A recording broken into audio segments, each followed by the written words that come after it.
Recording has started.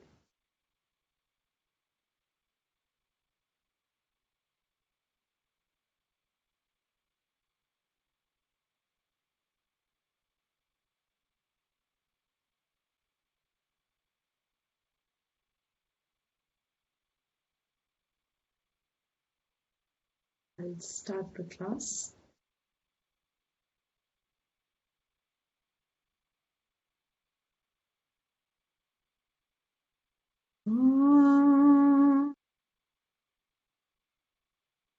सदाशिवसमारम्भाम् शङ्कराचार्यमध्यमाम् अस्मदाचार्यपर्यन्ताम् वन्दे परम्पराम्.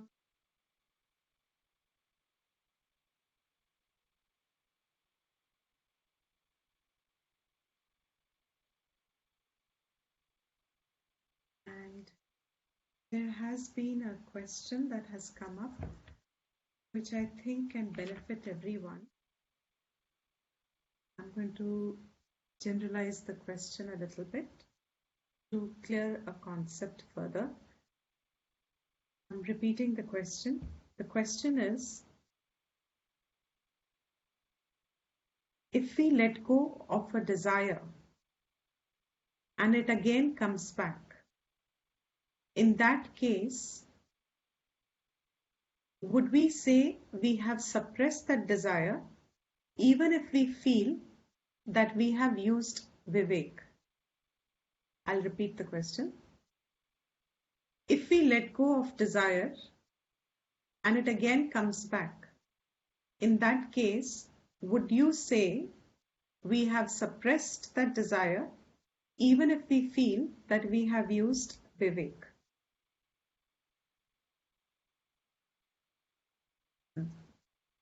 For this, you can take an example also, a generalized example. Say there is the thought or the desire to buy gold, because it's also our topic, so I'm just linking it. Examples also provided, but I'm generalizing the example. You have a thought of buying gold, and then it comes to your mind that gold is not really the source of your permanent happiness.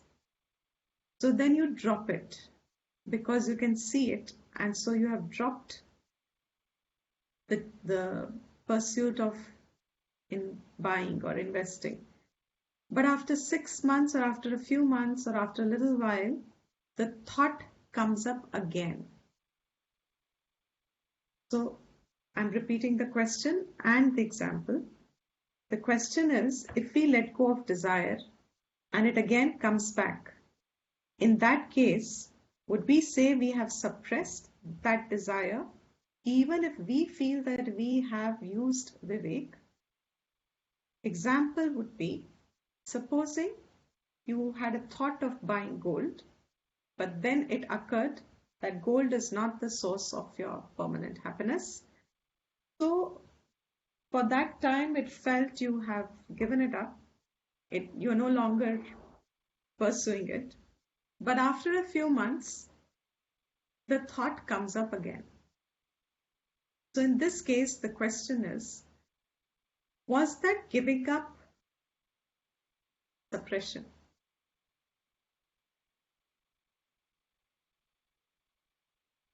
What is to be understood between genuine giving up and suppression is that in suppression, you continue to hold on the value in your mind. Whereas in a question like this, if you have used the vivek and your vivek is correct, which is that it is not a source of your permanent happiness, and you found yourself in your mind that at that time you have lost your interest in it, even if it was temporary. but you lost the chase, the force in you to pursue it in the same manner. Then you have to also appreciate that once or twice or thrice, it may not be adequate to use the Vivek to neutralize a previously held excess value. I'll repeat this. Whenever we are beginning to employ our Viveka, at that point, we do not expect that once I may apply and I will see the effect of it, means I would have grown out of its value. It needs a constant repetition of Viveka. That is why that Pratipaksha Bhavna was very necessary. That constant, every time you found yourself with the thought again, you have to once again employ Viveka Buddhi and once again diminish its value with a little repeated effort. It could be months, it could be years, it could be weeks, it could be days. It only depends upon how much was your previously held value for it. So in the same example, someone may have already not got attracted to buying gold in the beginning. They may not think gold is worthwhile ornament or worthwhile metal or worthwhile whatever. It's not worthwhile. But still there is a thought because the society does it. Now for them, just 2, 3, 4, 5 times may be adequate to neutralize it. But supposing you've held a lot of value for years, you've grown up with the thought that you wanted to possess gold, you wanted to have ornaments, you wanted so much of security through it. It depends on what was your thought base before. You started employing the Viveka Buddhi to neutralize its value. So the time is not essential criteria. The repetition of that every time the thought comes up. It is not that you do it like one does a japa. Every day you say, okay, I have no value for this, I have no value. That would then amount to suppression. It is when your mind brings up, if after 6 months, suddenly the thought came, I want to buy gold. That means at that time now, I can neutralize again. I was freed of that thought for 6 months, but obviously our minds are very deep. The thoughts are not necessarily what we see at the surface level. The value for those thoughts go actually much more deeper than we appreciate. And sometimes it shows only in time how much we valued something. Like the example very often seen is in case of relationships. As long as those relationships are there, we don't seem to have so much of a value. Or we think we have a value, but we are not in full cognition of the depth of the value. But when the person goes or when the relationship changes, you suddenly realize that it meant much more to you than you actually were aware of.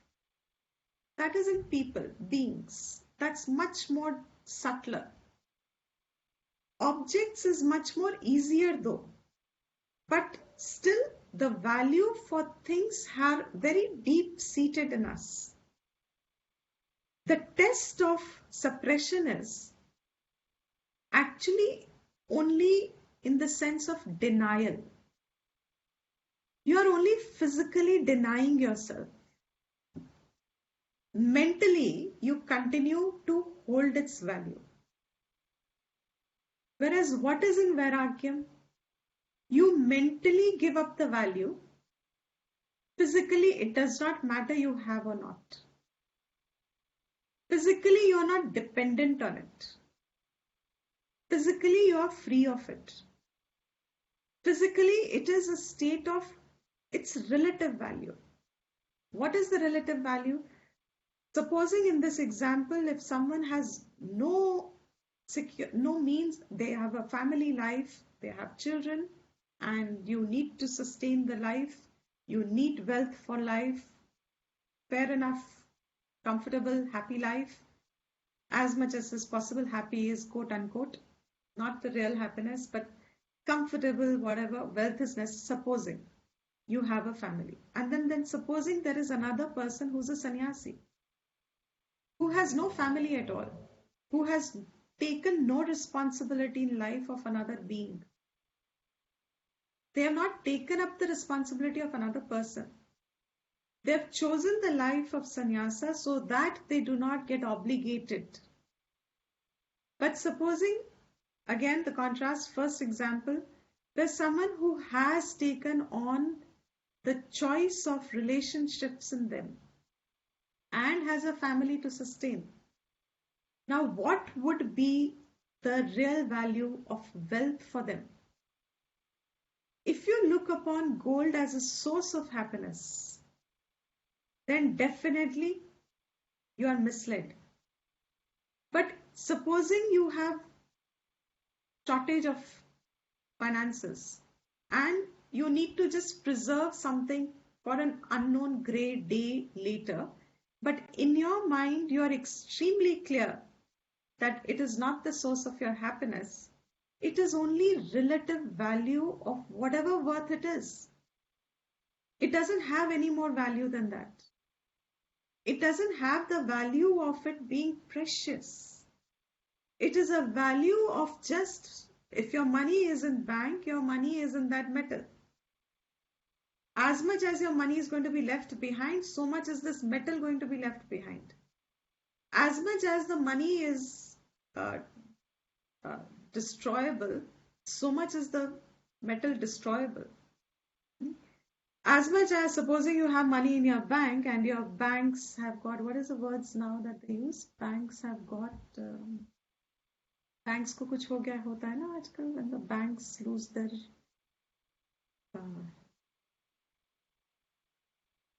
when the banks have lost their worth, they cannot return back your money, your savings, supposing. Now, gold or wealth, either way, you can lose either.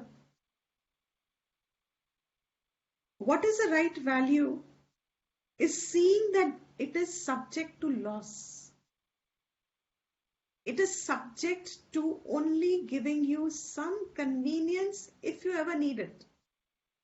Now, supposing you already have that much of gold accumulated, someone has gold already, enough to last their lifetime, just in case, so that you are not dependent on someone else for your needs ever.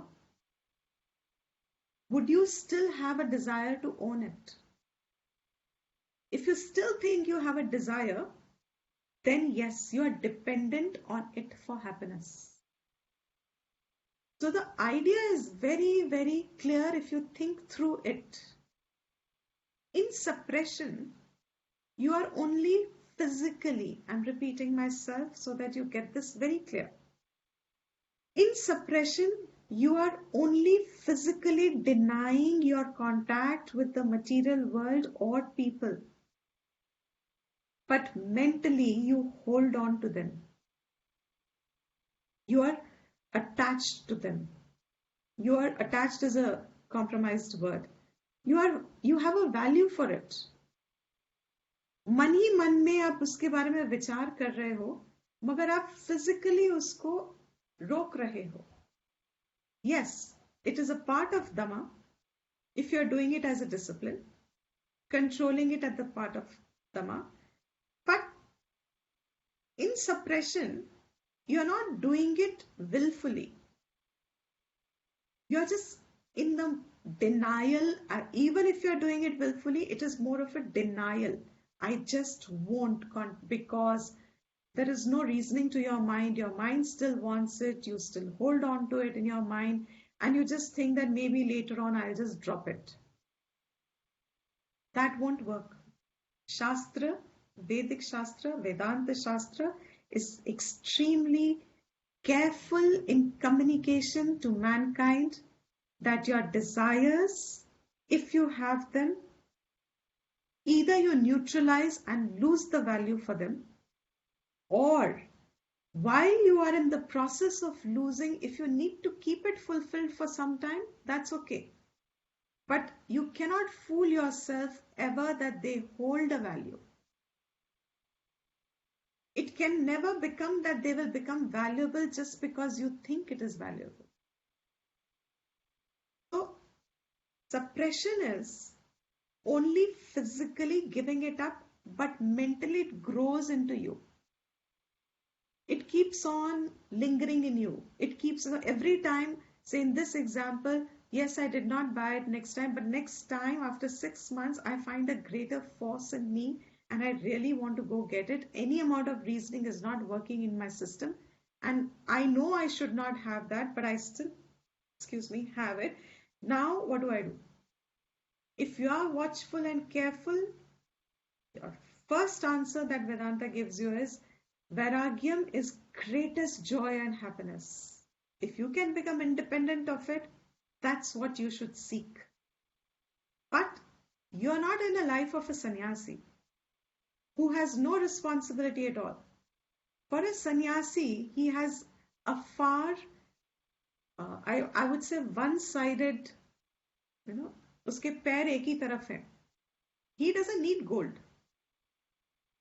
He should not think about it. For him, the value can be absolute. But when you are in your life, as a householder, when you pursue this knowledge, it's a very thin line. You have responsibilities, you have duties. In fact, the next value we are coming to is going to be duty-based. To fulfill your duties, if your idea is only that I keep that much that is going to be necessary for my obligations to be fulfilled, and that it is not meant for my usage or my pleasure or my happiness or my dependency. Whatever I am acquiring or accumulating or possessing is actually not in which I depend my happiness. It's not something in which I search my happiness from. I use it only as a material. The world is full of material. For true Vairagyam, like I gave that example from the Gita, a lump of clay, gold, even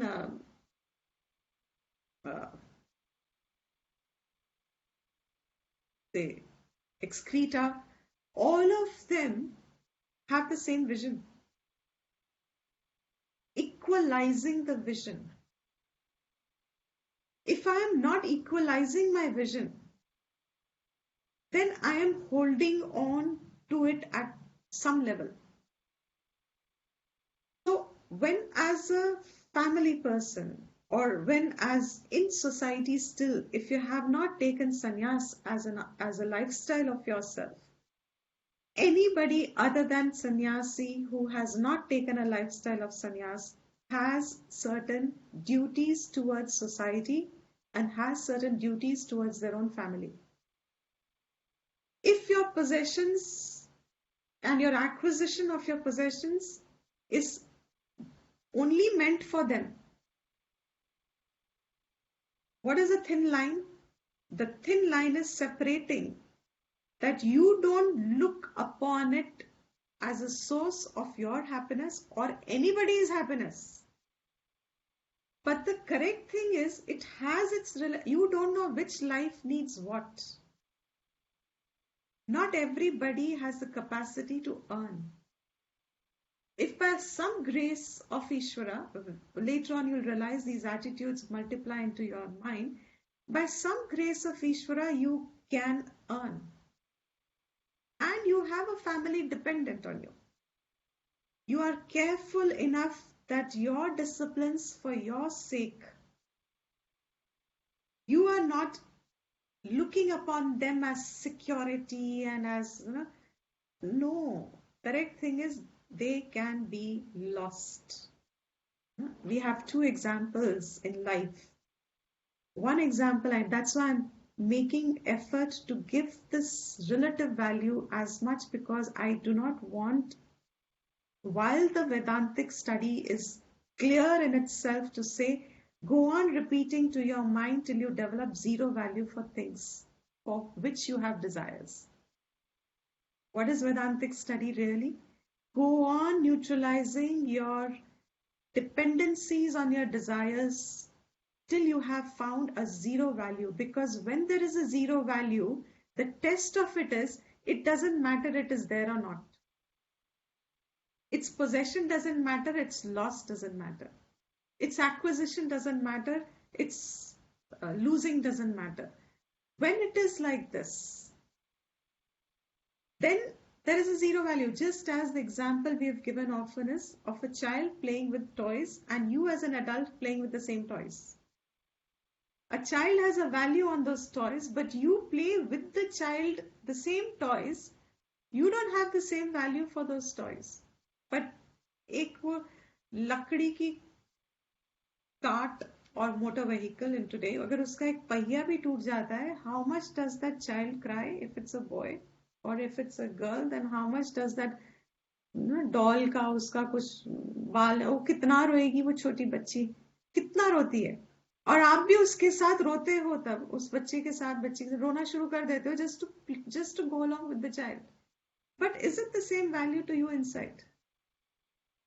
That toy doesn't have the same value to you.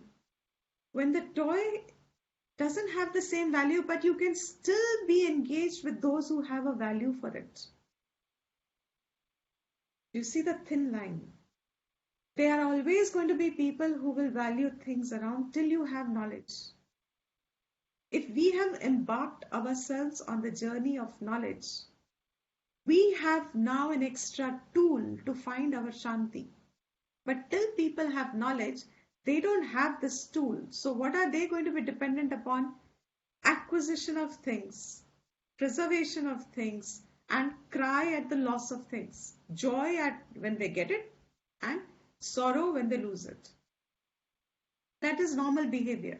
That is a normal pursuit. That is an acceptable thing in normal life, in usual life. But when you start to develop yourself, want to find an independent source of your happiness, want to discover yourself, your happiness within yourself, then all the areas that you had previously placed dependency on, you will have to work to neutralize them. How will you work? Now, supposing you had a value, someone has a value for gold, say someone doesn't have a value for gold. शुरू से ही नहीं है. And very typical example is, what is the value of gold for women and for men?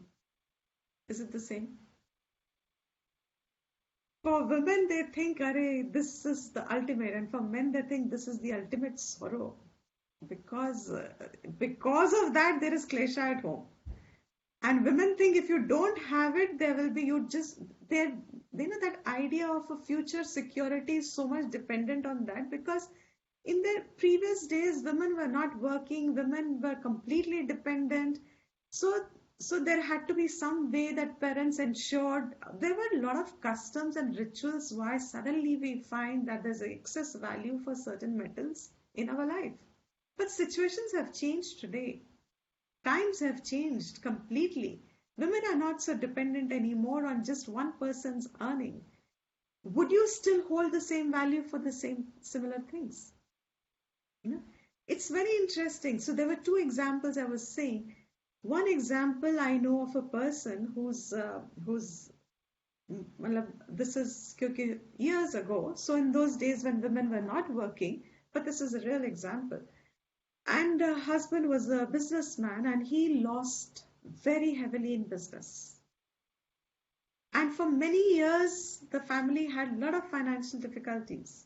And the only way they saw through the difficulties was because the woman in the family, mother in particular, whatever gold she had, it kept coming out and it kept sourcing for the family, food for the family, survival for the family, education for the children. But they managed to go through that tough phase of their life because there was some, for a grey day, for a rainy day, women had they had saved it for a rainy day. But the idea that the woman had was not that it is something to be hoarded, but that something it is as liquid as your money is. It is not something that needs to be collected and then you have to put it in lockers and then you have to hire the locker and then you have to pay for the locker and then it's a cycle that you go through and then you have to be very careful about the key of the locker because the key should not get in the hands of someone. Now all this because you think it is something to be kept and passed on to your next generation. You don't realize that maybe your next generation has better capacity than you, may not have better capacity than you. It is something that you will have to evaluate for yourself. But if you look at it only as liquid, the second example that we really saw in our life was just the opposite of it. They had kept so much of it, they didn't need it. They had so much and with the same preserve hope because it's valuable and from a source that they least suspected was a source who looted it off from them. They lost it all overnight. Now they lost it without. Now whose is the greater sorrow?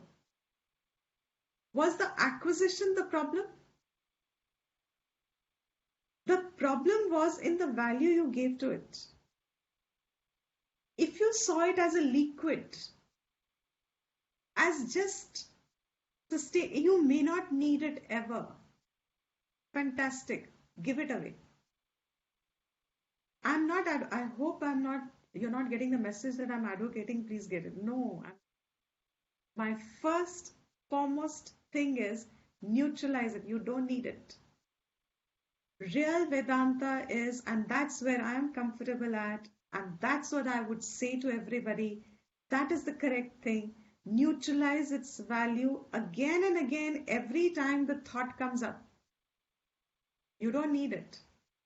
But I'm saying the second part of the answer as an exception.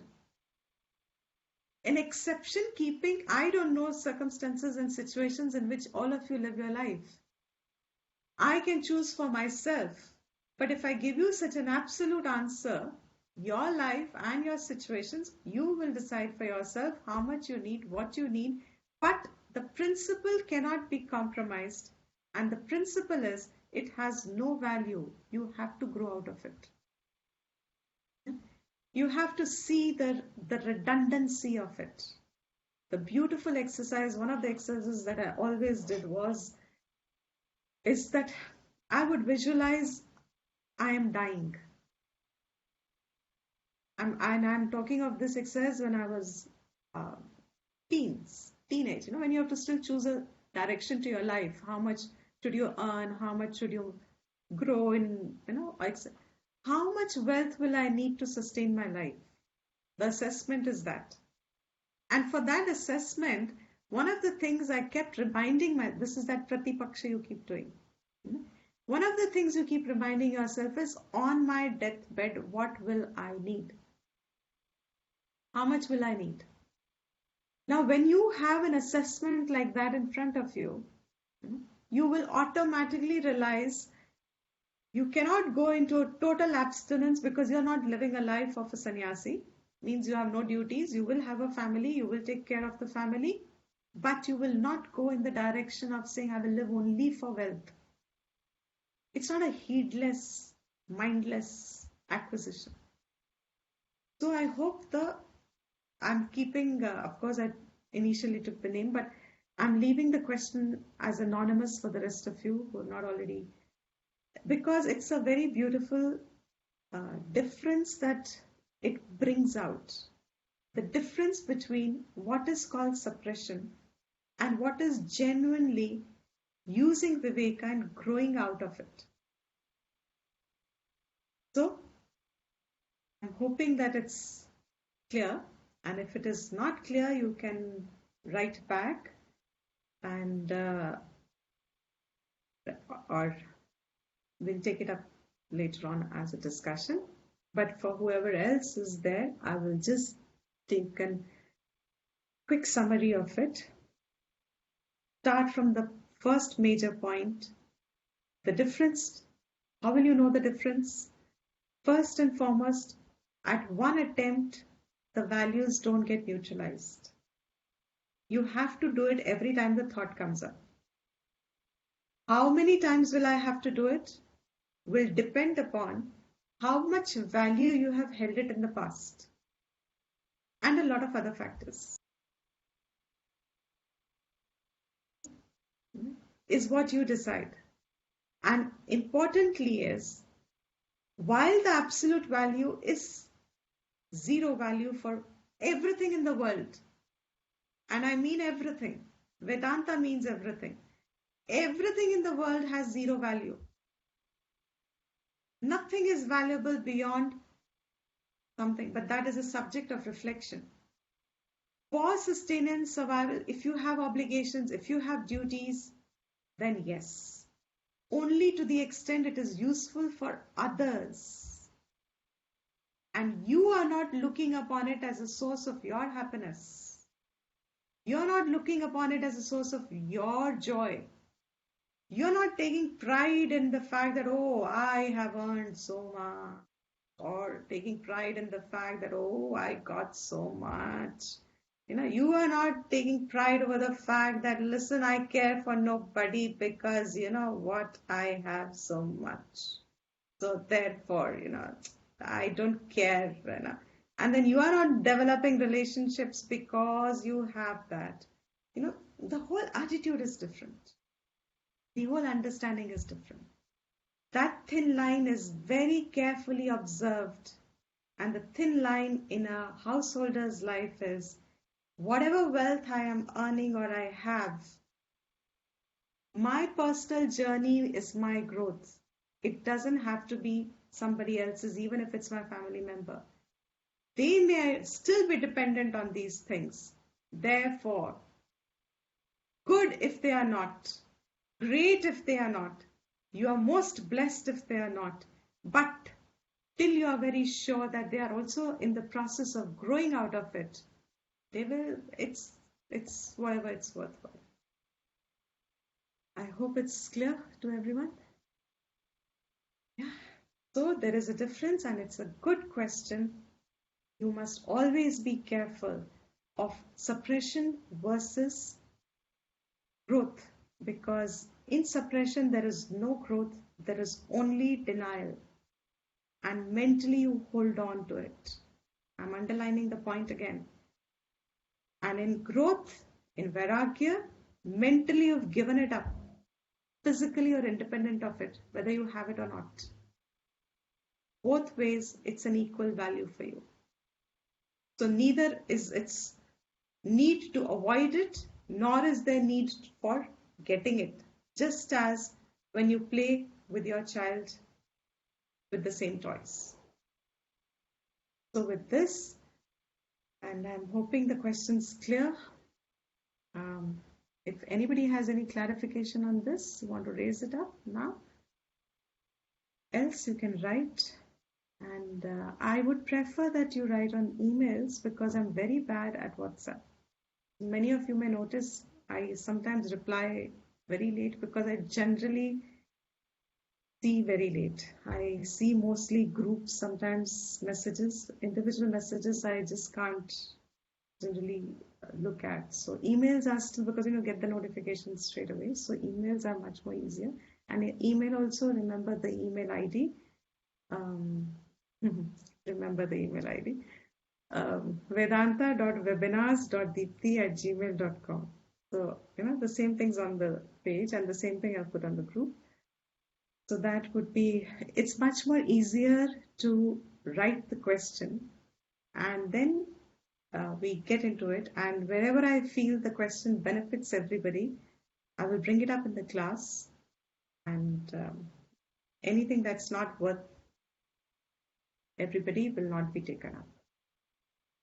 So with this, we will move on now to the text. And Who wants to do the chanting? Why we are chanting again, so that you start remembering it, and also the more you'll have it in your mind, the more you'll realize that it comes to your aid whenever you need it. So, anybody wants to chant? Or should we just... I Gaurav? can chant. Who said that? This is me, Akansha. Okay. Can you do it alone, or should I do it first? I can. I think I should be able to do it. Okay. वसुदेवेन्द्रयोगीन्द्रं नत्वा ज्ञानप्रदं गुरुं मुमुक्षूणां हितार्थाय तत्त्वबोधोऽभिधीयते.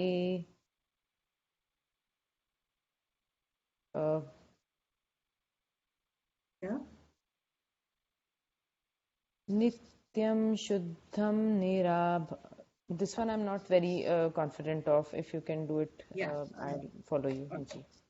Nityam Shuddham Nirabhasam Nityam Shuddham Nirabhasam Nirakaram Niranjanam Nirakaram Niranjanam Nityabodham Chidanandam Nityabodham Chidanandam Gurum Brahma Namamyaham Gurum Brahmanamamyaham Gurum Brahma Namamyaham Gurum Brahmanamam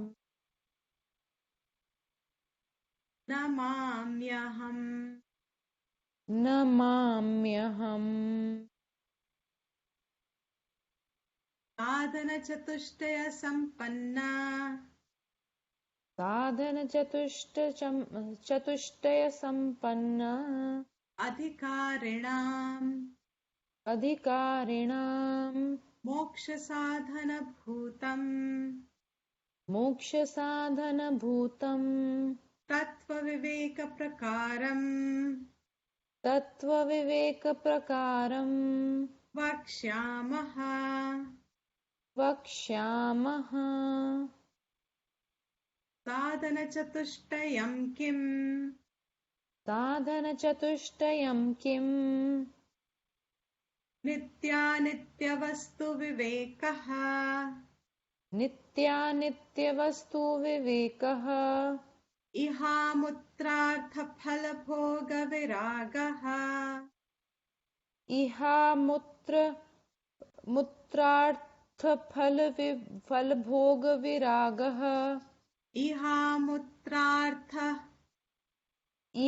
Mutrartha Phalabhoga Viragaha Phalabhoga Viragaha Chamadi Shatka Sampattihi Chamadi Shatka Sampattihi Chamadi Shatka Sampattihi Chamadi Shatka Sampattihi Mumukshutvam Cheti Mumukshutvam Cheti Nitya Vastu Vivekaha Kaha Nitya Vastu Vivekaha Kaha Nityavastvekam Brahma Nityavastvekam Brahma Just Brahma Nityavastvekam Brahma Nityavastvekam Brahma Tadvyatiriktam Sarvamanityam Tadvyatiriktam Sarvam Nityam Ayameva Nityavastu Vivekaha Ayameva Nityavastu Vivekaha Viragaha Kaha Viragaha Kaha Iha swarga bhogeshu ichharahityam. Iha swarga bhogeshu ichharahityam. Iha mutrartha phala bhoga viragaha. Iha mutrartha phal bhoga viragaha. Tamadi sadhana sampattihi ka. Shabhadi sadhana sampattihi ka. Tamadi sadhana sampattihi ka. Shabhadi sadhana Shamadhi sadhana sampattihi ka. Chamodama uparatihi. Shamodama uparattihi. Titiksha shraddha. Itiksha shraddha. Samadhanam cha iti. Samadhanam cha iti. Tamaha kaha. Shamaha kaha. Manonigrahaha. Manonigrahaha. Damaha kaha. Damaha kaha. Chakshuradi. Chakshuradi. Bahyendriya. Bahaindriya.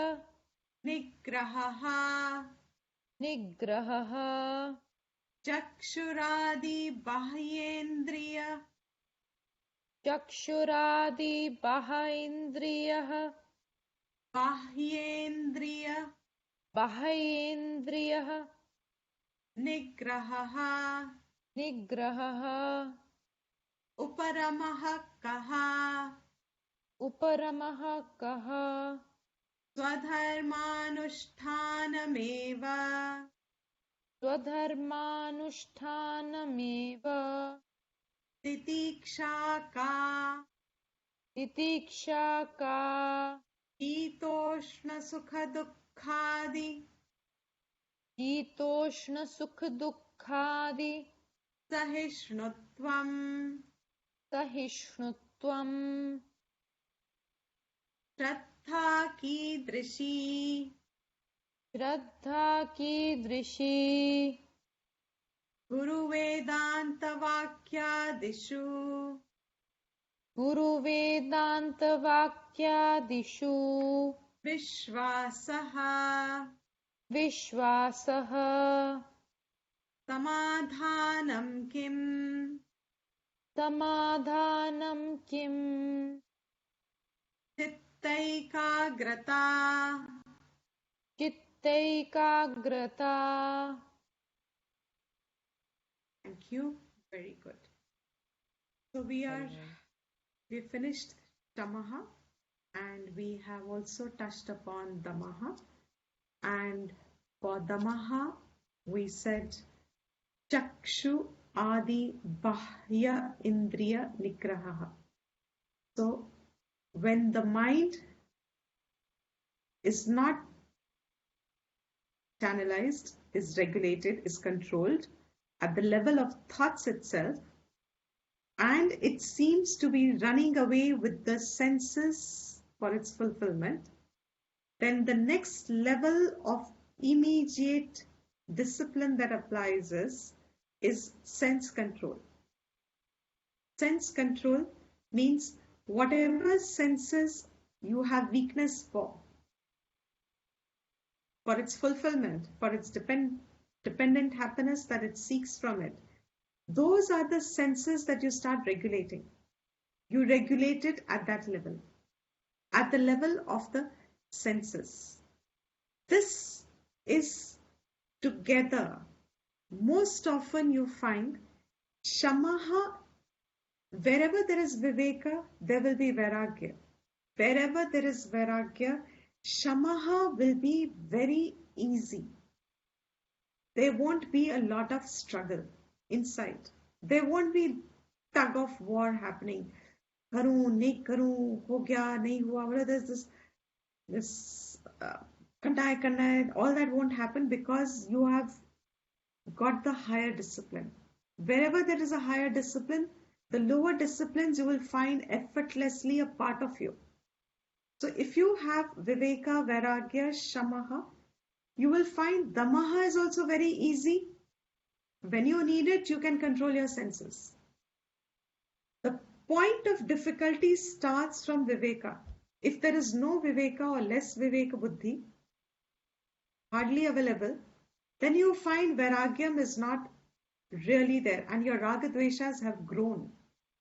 You're a Raga Dveshi, as we call it. Raga Dveshi means you only operate on likes and dislikes. एक ही भाषा जानते हो, करोगे वही जो पसंद है, नहीं करेंगे जो नहीं पसंद है.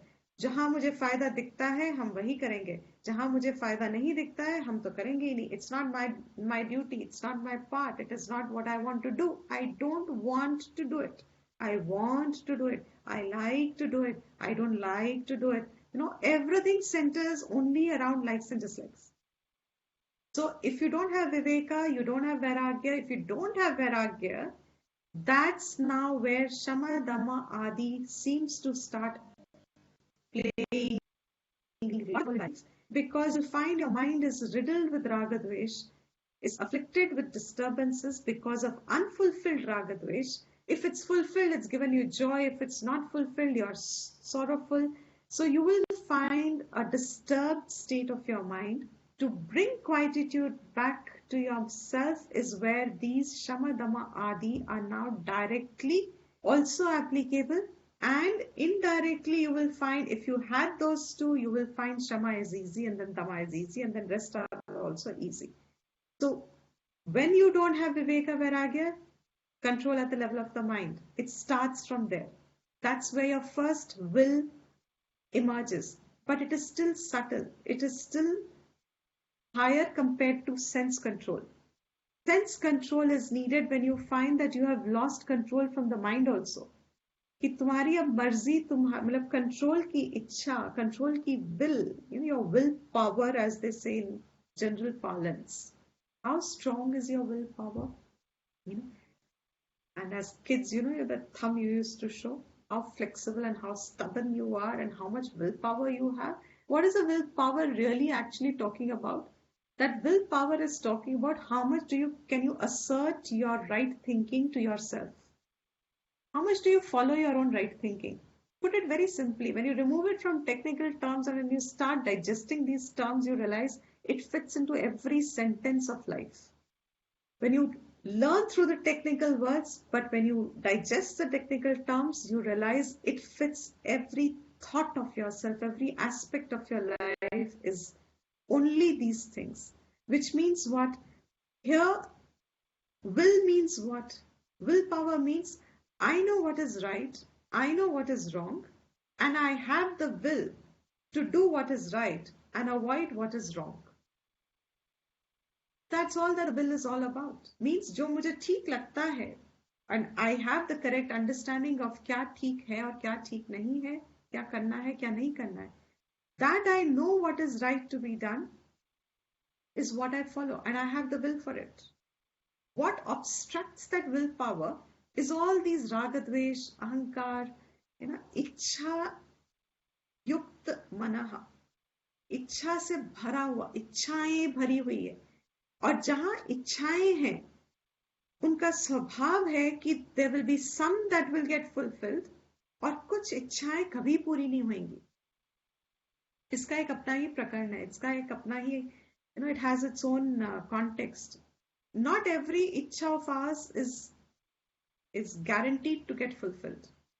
It's not somewhere that it's a rule कि I develop an इच्छा and अब rule है कि वो तो पूरी होनी है करके. In fact, it's rare कि कोई इच्छा पूरी हो. So as a result of which, if you're going to wait for इच्छाs to become पूरा, fulfill your इच्छाs to say, okay, then I will be happy. If you're waiting for such a situation, then you know your mind is raga dveshi. And when mind has raga dvesh in it, then controls, that will doesn't work powerfully because raga dvesh is strong. हमारी इच्छाएं, हमारी मर्जियां, हमारी कमजोरियां बन जाती हैं. और when they become our weakness, when our will seems to be inoperative, that's the time this tug of war starts. So for that, mind control means I know what I should be thinking, what I should not be thinking. Most often, very few aspects may be there which I still need to practice upon. Each thing is subjective. When it is controlled at the level of the mind, it's fine. But supposing my will doesn't work on my thoughts, I know I shouldn't be thinking bad about someone, negative about someone, but I just can't stop myself.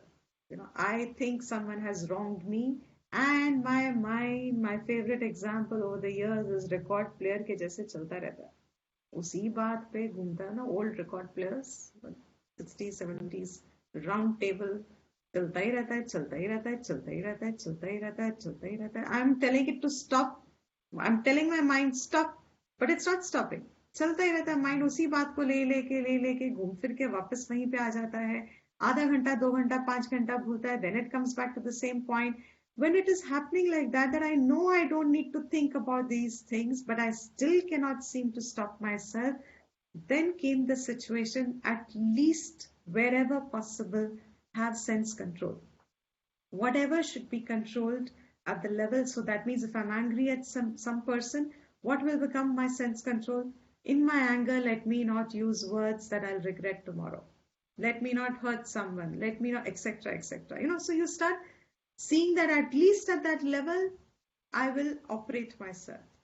Once there is Shama, you will find Dhamma is very easy. There will be places you will still have to use it, but it becomes easier if you are already a person who has Shama as a practice.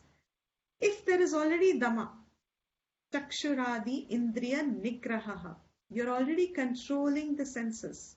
If this is already a part of you, then the next qualification is, next quality that you find yourself with is Uparamaha. Uparamaha, again, 2 words, Uparama. Rama is actually coming from the, again, root Ram. Ram means not the English Ram. Though English Ram conveys the same thing as the Sanskrit Ram, means enjoy. Enjoying myself, Uparamaha means where you have learned to keep the mind not carried away by the joys, enjoyments of the senses. That means when the mind has been controlled, senses have been controlled, and the mind is fairly held within itself. That means now the mind, how long can you hold on the mind? It's not possible. Uparamaha is when this mind has been brought back to oneself, it now stays with itself. A mind which can stay with itself, such a mind will get into Nitya Anitya Vastu Viveka Vichar, which is the direct means for self-knowledge. But when the mind is not with oneself, then this book is giving us the definition that Uparamaha would mean Swadharma Anushtanam Eva. The word breakup here is Swadharma Anushtanam Eva. Anushtan means following, practicing, abiding. Following one's own Swadharma alone is called Uparama. Following one's own Swadharma is called Uparama. What is Swadharma? Swadharma again means Swadharma. Dharma is an intranslatable word.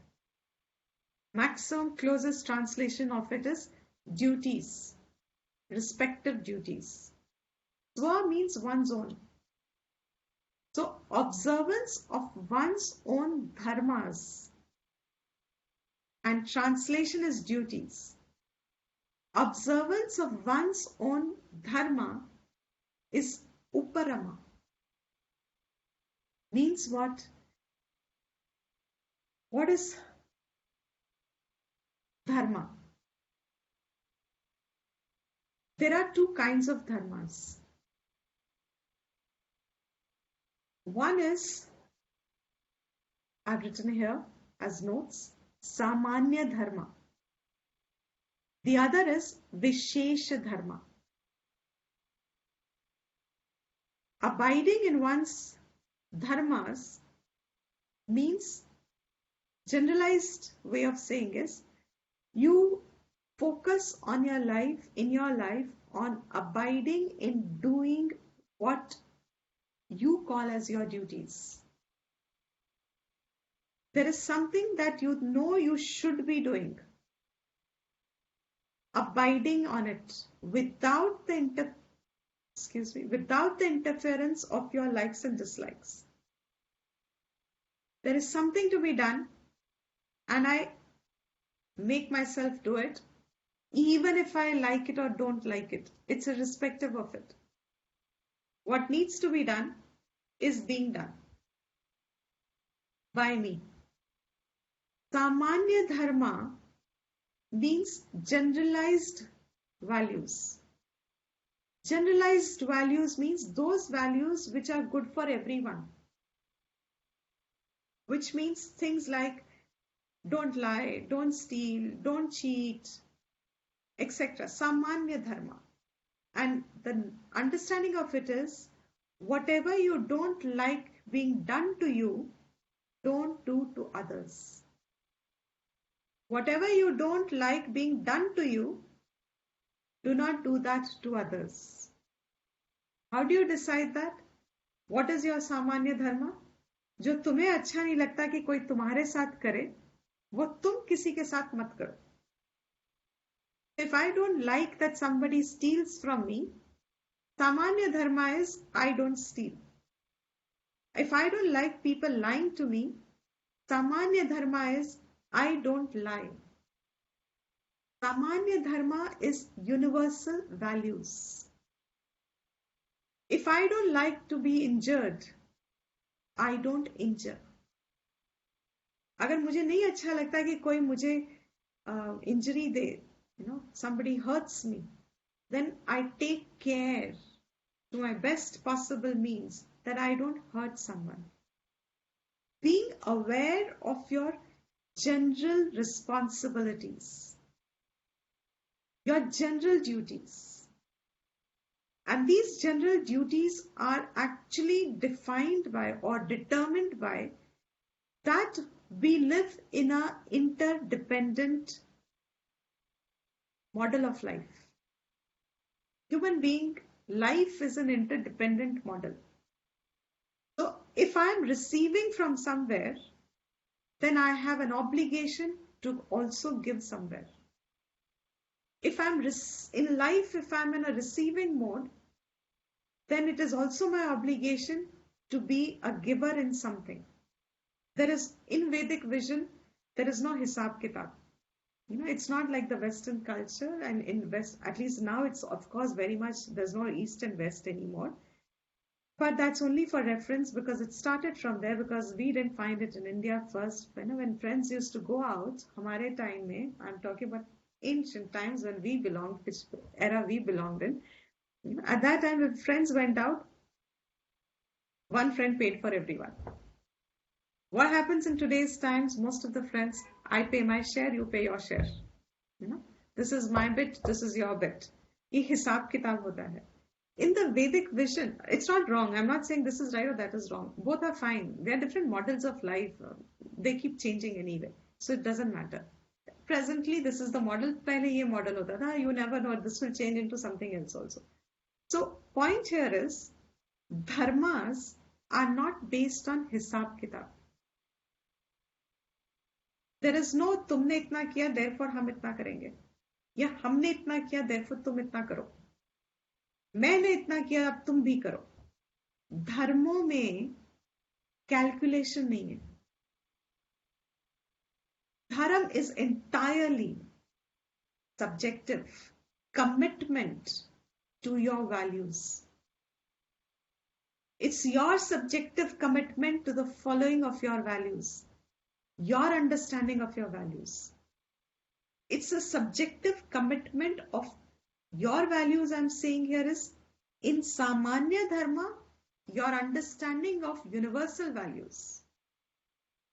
your commitment in following the universal values. That's Samanya Dharma. Generalized values. So if I don't like dirt outside my house, I should not leave my dirt outside somebody else's house. Simple. If I like my house clean, then I better leave the environment around me clean. If I like, it's very simple to figure out what are Samanya Dharmas.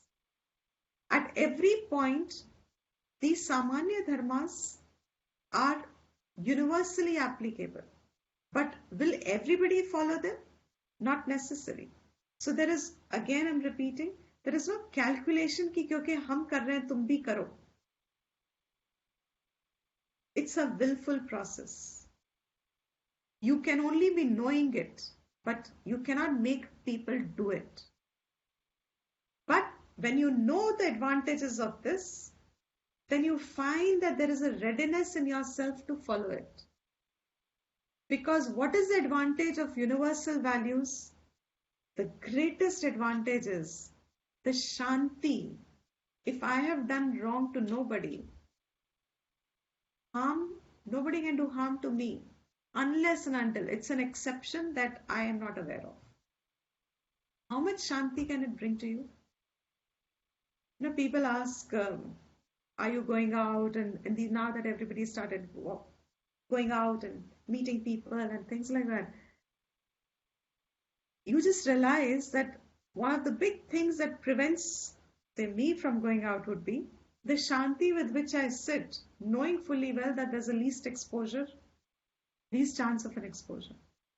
The more I start going out, that Shanti, I don't know if it happens to everybody or not, but I know that there is the possibility, and that possibility is enough for it to become a certainty.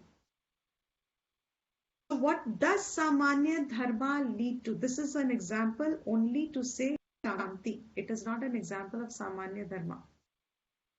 What is that Shanti with which you sit?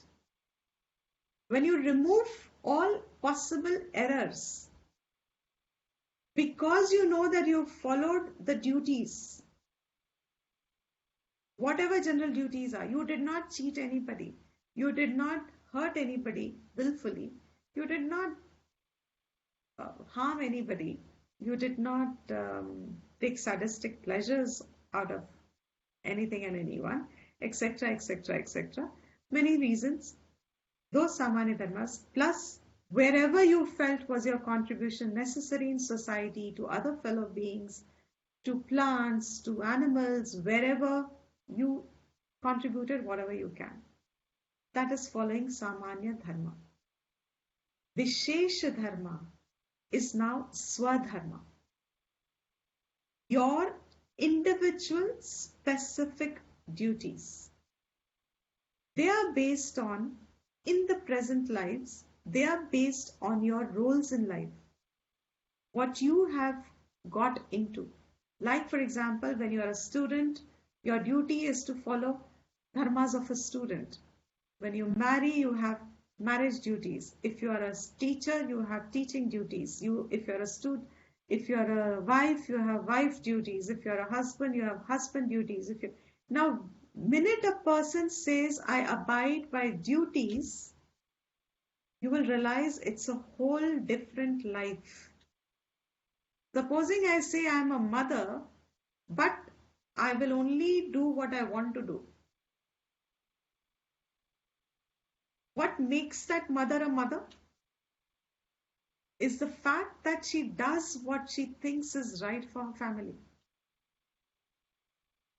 Now that, irrespective of what she wants, it can be father, it can be brother, it can be sister, it can be anybody. Your role is what I'm talking. Vishesha Dharma means at every point there are certain specific duties which are only falling on you. You have a choice even there to do or not to do. But if you do those duties with the right attitudes, you will find Uparama is a quietude of the mind that quietude you find yourself with, the shanti jo, after I often used to give the example, when you see on the roads, you saw uh, laborers would sleep on trucks loaded with bricks, धूप में भी. आप अपनी AC गाड़ी में जा रहे हो. So if I was going for a class and on the way I saw tractor के पीछे एक कैरेज है जिसमें पत्थर या ईंटें भरी है, उस पे एक इंसान सो रहा है, धूप है ऊपर. मैं एसी गाड़ी में बैठी हूँ और मैं आराम से like a witness I am looking outside and I look outside, but who's got a sound sleep? And under which condition has he got a sound sleep? That person has a sound sleep. Having done what you're supposed to do gives you the kind of shanti that you cannot intellectualize. ये कहना है एक बात, that it gives shanti. Uparama is mind abiding by itself. भागी नहीं रहा. If after this text, if God willing, everything happens, and even if those of you sustain it, the next text that you study would be the Upadesha Saram. You get the values there, and you understand why these practices are necessary for mental culturing itself. It's a culture of the mind. That mental culture को बनाने के लिए there were these practices that were introduced in society. And only those people who follow it know the difference. All of us who would know about it, what those practices are, but haven't followed those practices, will not see the difference, but we will know that it is this. Because the difference is in your culturing. How it got cultured. How the mind got cultured. So Uparamaha is actually the culture of the mind. It's in the. It's not a culture of the mind. It is. I mean it as how soil gets cultured. I mean the culture word in that sense. I don't mean it in the cultural sense of society. It's cultivated. Cultivated would be the right word. Mind gets cultivated. What is the cultivation of the mind? This mind abides in itself, by itself. It's found its rest in itself. It's not dependent and running and helter and skelter and anxious and worried and puffing and puffing. अपने आप से वो शांत है. And it may very much be a part of life and people. But it is shant, abides in itself. This abidance comes when you have done what you're supposed to do. Your Vishesha Dharma, uska Anushtan, a word that we find very difficult in Vedanta to convey, because since there are two aspects in Vedanta knowledge, predominant is only knowledge. Knowledge brings changes, but a small part of it which is based in abiding, most of the people leave that out, and they stick to the knowledge part of it. Anushtan means karna, abide. This is a rare definition. This is not the definition given in, say, Viveka Chudamani. This is a very rare definition that this author has brought up. According to this author, Uparamaha is abiding, karna, अपने duties को. What are the Hindi of duties?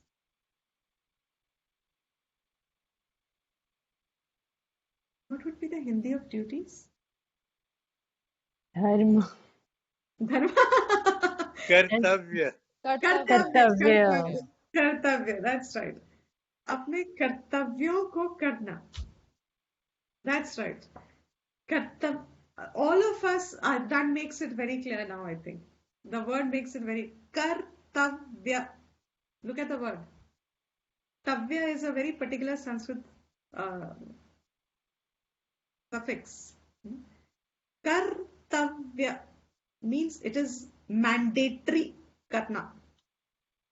उसको कर्तव्य कहते हैं. In which there is no choice. उसमें मर्जी नहीं है आपकी. कर्तव्य का मतलब अपनी मर्जी को परे करो और करो.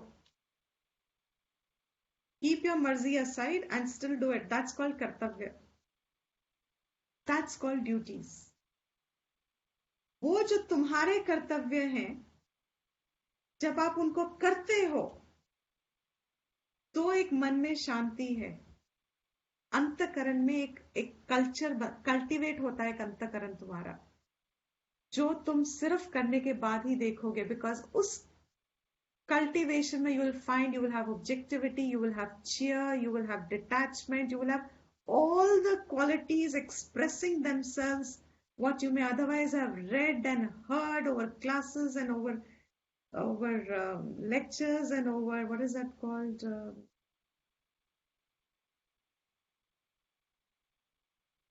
Bhagavatam, kathas and सब में सुना बहुत कुछ होगा, appreciate भी करते होगे, but you still think it is something that you have to follow. You realize that all of it becomes an effect for you when you abide in your duties choicelessly. And most of us understand abiding in duties choicelessly is a fairly painful and a struggling process. सब कर्तव्य हमें अच्छे नहीं लगते. In fact कर्तव्य ही है जो हमें अच्छे नहीं लगते. हम ही क्यों करें? मैं ही क्यों करूं? मेरा ही कर्तव्य क्यों है? कर्तव्य मीन्स तुमने चूज किया है. If you have chosen, there'll be a lot more, maybe next class we'll talk about this. कर्तव्य वही है जो तुम जिन जिन जगहों पे अपने आप को रिसीव कर रहे हो, उस जगह में एक कर्तव्य है. When you do that, that's Uparama. And then there is another meaning again from the sannyasi standpoint, which will take up the whole value once again in the next class. End up here.